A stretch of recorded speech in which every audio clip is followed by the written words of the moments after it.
Hazvina kumira zvakanaka mhuri yeZimbabwe.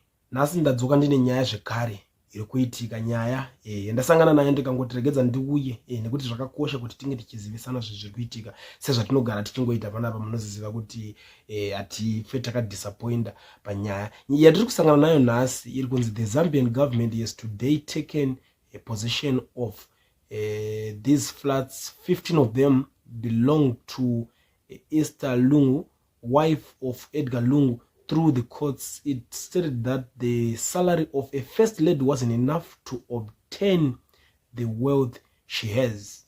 Ndo nyaya yacho payasvika.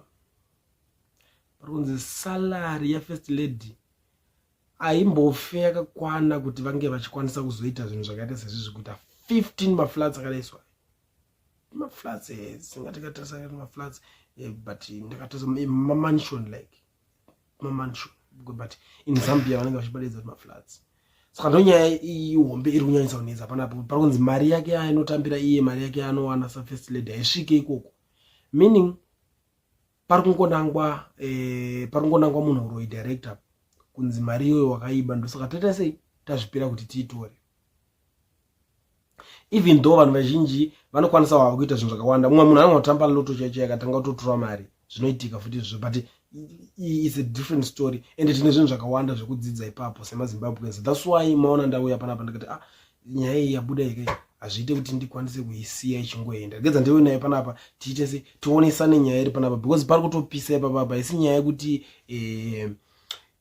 yakapora inyaya hombe. Now chaita kuti ndizoita futi kuda kunonyatsodzigadzika nayo, ndiri kuona maZimbabweans akawanda vari kutokomenta vari kuti in Zimbabwe that time is coming. We have a family stealing from the state coffers. Even ministers, military generals, permanent secretaries, ambassadors, police commissioners have explained wealth over to you, Mr. Mangwana.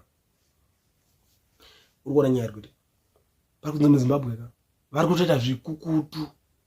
More than that, I still remember ndakamboona imba yainzi yanga iri yachihuri. Honestly speaking, andakufara nazvo because ndaitanga kutora kuti kana chero zvikanzi ari kuita business neposition yaanenge ari yacho futi chero kanzi ari kuita business anotori mahwanari ega iwayo. Kungonzi iye anorana business racho rero rinogona kungoita ngeritoita zvese zvese because chichinozoita kuti business racho risazozivikanwa futi nevanhu papublic. Why? Andikuzviona. Saka zvinhu zvakangondinetsa kuti asi paZambia manje havasi kuteerera zvese zvisina nebasa izvo. Varibva vazvitora zvimba zvese izvo zvazvehurumende nhasi zvatorwa through macourts. Ndo situation iri kuitika. Last time pakatorwa dzimwe dzimba dzakawanda futi dzichinzi ndedzeshamwari yaLungu. Saka aitinzi ayo dzimba idzi dziri dzeshamwari yake hurumende ichibva yatoti takutodzitora. Vazatotorwa vanhu vakamboda kukomplaina kuti achichi but zvakazongozi at the end of the day vanhu havanozivana. Ndo nyaya inenge ichiitika. Pane pachirwa maresearches ende panenge pachitengesanwa zvakanyanya. Munhu anotofumura kuti chakati ndechanhingi chinhu chatongosara iko zvinezvi zvandiri kuona ndechekuti vanhu ava vachapedzera vakutongotengesa kana maproperties kana kuti anything chevanhu nacho chinobatika. Nekuti handifungi kuti Lungu wachivada kutombomusiya kana ane spoon chaicho yekunzi yakanyorwa kunzi Lungu. I don't think so. Ndo situation iri kutotambika paZambia. But maZimbabweans vari kufara nazvo because vari kuti it's something chekuti zviri kuinspirewo opposition yekunoko kana kuti ma-opposition members ekunoku kuZimbabwe kuti kuti pavanozowanawo mukana wekunzi vapinda paya vanotongotanga kuziva kuteera pfuma yenyika kwayakaendwa nako. Muri kuona nyaya iri papa ndo iri kuitika. Mumwe ari kutiwo a salary not being enough is not evidence of corruption. Provide us with proof that she actually stole or illegally obtained the said funds. Umwe ari kutraya kuda kunodefenda Esther Lungu achitaura kuti ayo zvekungoti munhu haasi kushanda salary yake haisvike ipapo hausi umbowo hwakakwana.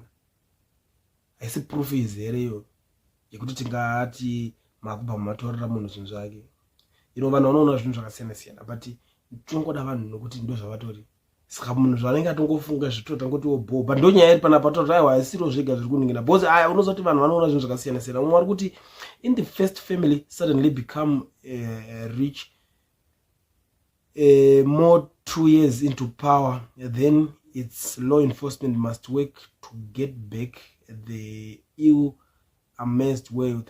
Yes, imwe chinhu chichiitika vanhu vanenge vachitozikana kuti vanenge vari varombo futi ndo imwe nyaya yandiri kutoona panapa. Mwari kuti good, all those former leaders can get away with this will be a message for incumbent and future leaders must arrest them too.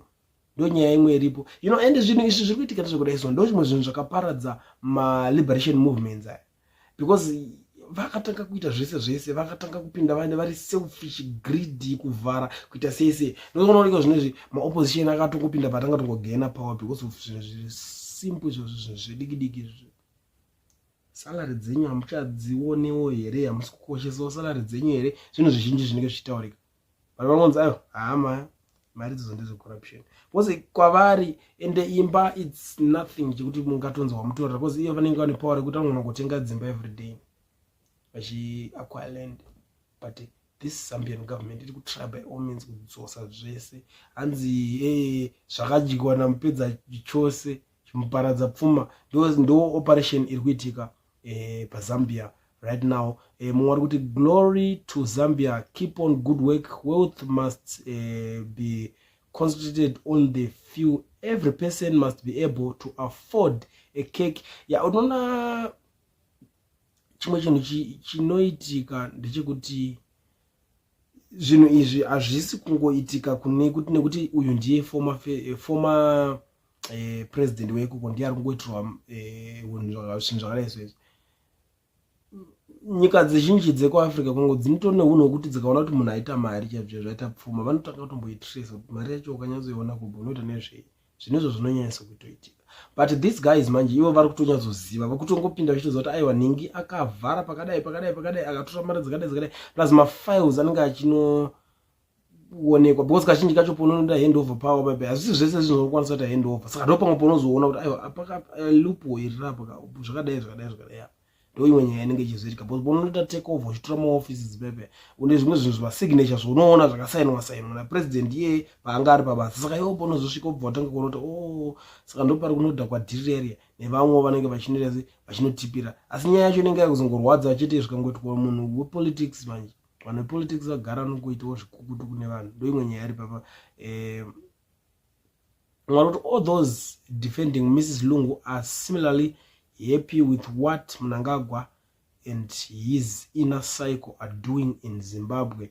Well, government of Zambia mumwe arikutaura kuti aiwa vari kufara nezvi vanhu vari kungoti zviri kuchiitwa neveZimbabwe kana kuti navana Mnangagwa netimu ravo zviri right. Ndo imwe nyaya iri kuitika panapa. Mwari kuti in a normal world I would have screamed political persecution, but as soon as Lungu aligned with ZANU-PF he deserves everything coming his way. Ndo mamwe mashoko zvekare ari kutaurwa nevanhu, zviri kutaurwa zvipera madzadiwa. Saka ndakona ndingodakara panapa ndikuzivisa izvi zviri kuitika paZambia. Vakutanga kutera dzimba, former first lady weikoko atorwa dzimba. Ndo nyaya ihombe iri panapa madzadiwa. Handiziviwo kuti makaionawo nyaya iyi, makaitarisawo zvakadai so, munoionawo sei? Ndakanzongokumbiritsawo bva wandiudzawo zvauri kufunga in the comment section.